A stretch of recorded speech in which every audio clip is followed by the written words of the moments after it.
A month or so ago, I got news from someone I knew here in Golden that a friend had died after a brief hospital stay. The news was passed on through just one person, and I knew him and I knew the source, and I thought it must be true.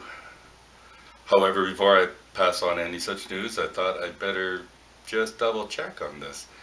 So I called his pastor. I called Pastor Richard at the Baptist Church, and it turned out there was no truth at all behind the story. Our friend was very much alive, and the truth got sorted out. I wanted to make sure the news was true. Sometimes we don't know what to believe. We need to go to the source. Many years ago, in another galaxy, well, another province, when I was pastoring another church, we had a guest speaker on a Sunday morning, a very distinguished gentleman named Clem Drager, who had a very distinguished missionary career. Those were the days when pastors and staff remained on the platform whenever someone was delivering the message. And as he was speaking from the pulpit in front of me, he made mention of a recent tragic death of someone, and he named her, and it was a friend of ours, a pastor's wife. My shock at the news caused him to turn around and apologize to me. He thought I would have heard already. It had happened just a few days earlier, and he didn't know that we were friends. I didn't want to believe it, but it was true. My source was correct. Sometimes we don't know what to believe, and we need to go to the source. Our present world is rife with all kinds of people telling us what to believe. Who knows the truth about this pandemic and how to respond to it? We're trying to follow the health guidelines and mandates given to us in these days, social distancing, limiting trips away from home and all that, and we can behave in a prudent and wise manner even while we wait for more information and, more significantly, fuller facts. C.S. Lewis once wrote, "I have to believe that Jesus was and is God, and it seems plain as a matter of history that he taught his followers this, and that new life was communicated in this way through him. In other words," he wrote, "I believe it on his authority." He goes on to say, 99% of the things you believe are believed on authority. The ordinary person believes in the solar system, atoms, and the circulation of the blood on authority, because a scientist says so. Every historical statement is believed on authority. None of us has seen the Norman conquest or the defeat of the Spanish Armada, but we believe them simply because people who did see them have left writings that tell us about them. Well, perhaps you don't believe in the Norman conquest or the Spanish Armada because you've never even heard of those historical events. You could replace those references with perhaps World War II, or the Vietnam War, or perhaps 9/11 and the terrorists' attacks on the Twin Towers in New York City, or perhaps the tsunami of 2004. For some of you listening, all of this was before you were even born. Most of us were not direct participants. Most of what we know came from others and their reports, and we accept certain things as true because of who we believe and which authority we recognize. We often hear the statement, "Seeing is believing," and that seems obviously true, doesn't it? But sometimes we need to believe in order to see. Take one case. One blind man encountered by Jesus of Nazareth. The story that's found in John chapter 9. Did you know Jesus seldom did miracles in exactly the same way that he did them before? He healed men of blindness in different ways. This one man, Jesus never even asked his permission if he could heal him. He simply spit on the ground, made some mud, rubbed it where his eyes were, if there were any eyes to be seen, and he told him to go and wash the mud off at a particular pool across town. How strange. What did it take for that blind man to regain his sight? Because you know he did. He had to believe first. He believed. Then he could see. He could have washed that mud off anywhere. He could have wiped it away with some spit in the back of his sleeve, if he had a sleeve to wipe with. He had to believe Jesus enough to make the journey to a particular pool of water before he washed the now dried mud from his eyes. He did it. He walked in the obedience of faith, with the result that the one who had been blind from birth received his sight. He had to believe in order to see. As with many of the miracles Jesus performed, he required the priority of faith before healings came. Yet still we hear people say, seeing is believing, as though they are saying something profound. In areas of life that require evidence, we should expect the facts that are marshaled to make sense of the conclusion offered. That's true. Seeing is believing. Yet we all know that facts can be read in such a way as to lead to contrary or at least differing conclusions. Bare facts always need a context to make sense of a situation. Sometimes you need to believe in order to see. Isn't that what Jesus told Thomas one day? Actually, it was a Sunday evening, likely after dark. There were 2 successive Sunday night visits. I would like to retell the story and report the conversation in my own words. You can check the source. You'll find it in John chapter 20. As I said, it was evening, Sunday night after dark. Yes, that Sunday night, the first Easter Sunday. Jesus' closest friends were huddled behind locked doors, afraid of the authorities.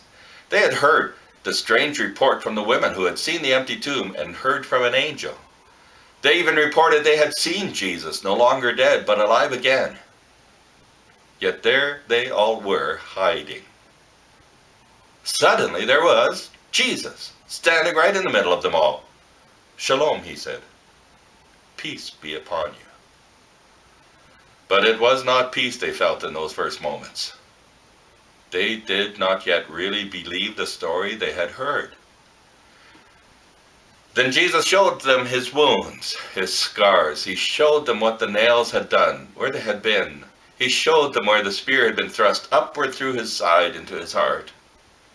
And only then did his friends believe their eyes and overcome their fears. They did believe. With joyful hearts, they believed. This was really Jesus who had died and who was dead no longer. Jesus had a few things to say to them. I'll come back to that another time. They were called the 12, these friends of Jesus, but there were only 10 there that night. One, the one who betrayed Jesus, the one who led his enemies to him that he might be arrested that night, that one had died. Judas Iscariot had taken his own life after he saw what they were going to do to his master. Judas was missing. One other was missing. We're not told why. He just was. My namesake, Thomas. Have you ever been bombarded by a group of people who want to change your mind about something? Thomas was the target. The 10 tried their best to persuade them of what they saw, of who they saw, that Jesus was alive again. Thomas was a devoted follower of Jesus. He was the one who spoke up when Jesus determined to head back to Jerusalem the last time. Do you remember his cheery outlook? I wonder sometimes if this is why I was named Thomas. For he said, if he's going, we may as well go too. We can all die together. And Eeyore and the rest went with Jesus. Thomas and the rest went with Jesus. Perhaps not the cheeriest and most optimistic person they knew, but a true follower. Perhaps not very easily persuaded either.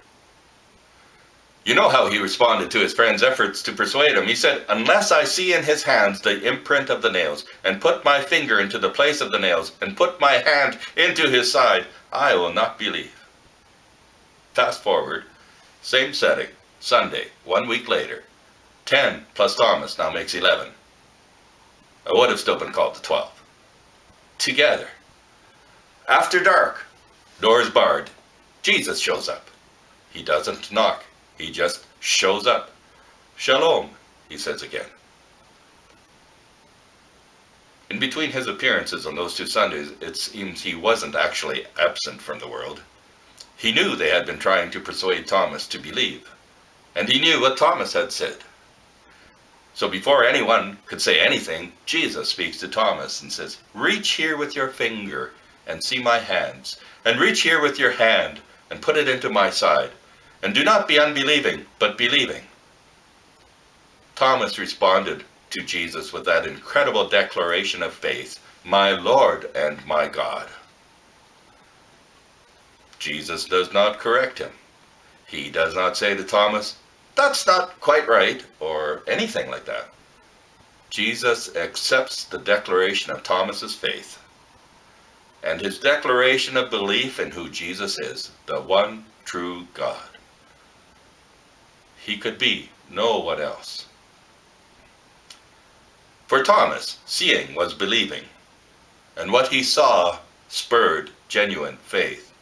He did not merely see a man with scars from nails and a spear. He believed that this man was truly God to be worshipped. He used the title Lord, I believe, in its fullest possible meaning. That's the best and simplest reading of this text. For those original witnesses of the resurrection, Jesus offered tangible proof. But it was not always to be that way, for he had more to say.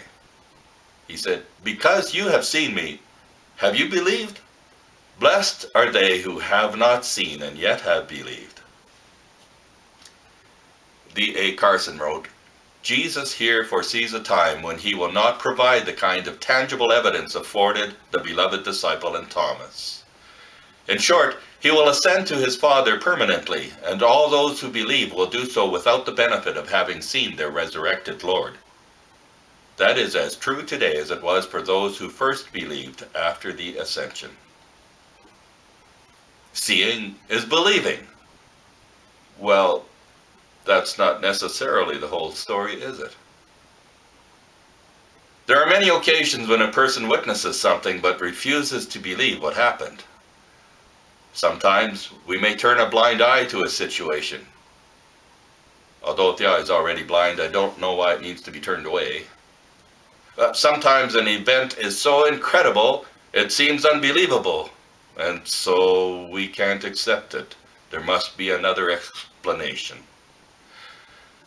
Sometimes an event happens with such great significance that it lays an obligation upon us, and we refuse to acknowledge what has occurred, or we may have to do something about it. No, seeing is not always believing, though if something is to be believed, then there needs to be some factual, real basis for believing it. Those first witnesses saw and believed, and we now are among those who must believe in order to see. We ourselves are not the witnesses, we believe the witnesses. Then we test the outcome of faith to see if Jesus will really keep his word to us. Oh, there has been so much spoken and so much written on this, and I have taken just these few minutes. My hope is that I'm speaking truth that will draw us further in and farther on in our pursuit of God. Jesus pronounced that blessing on all who would believe, even though we ourselves have not yet seen our risen Lord, when he said, "Blessed are they who have not seen and yet have believed." Peter, who was present at both of those Sunday evening visitations, wrote this, "Though you have not seen him now, you love him. And though you do not see him now, you believe in him and are filled with an inexpressible and glorious joy, for you are receiving the goal of your faith, the salvation of your souls." So may we believe, and so may we receive. Amen.